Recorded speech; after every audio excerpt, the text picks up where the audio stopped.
భారత జాతి మనుగడ, సంక్షేమం, అభివృద్ధి క్యాపిటలిజం వలన, కమ్యూనిజం వలన, సోషలిజం వలన సాధ్యపడదని 1965వ సంవత్సరంలో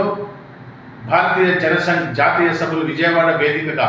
అప్పటి అధ్యక్షులైనటువంటి స్వర్గీయ దీన్ దయాళ్ ఉపాధ్యాయ గారు ప్రతిపాదించిన ఏకాత్మ మానవ దర్శనం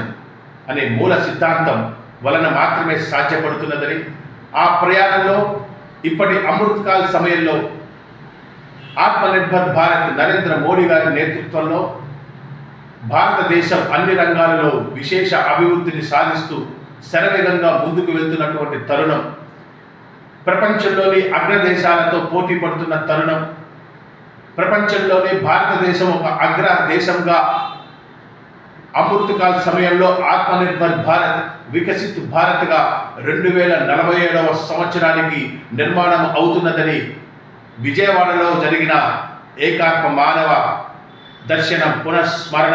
సభ తెలిపినది.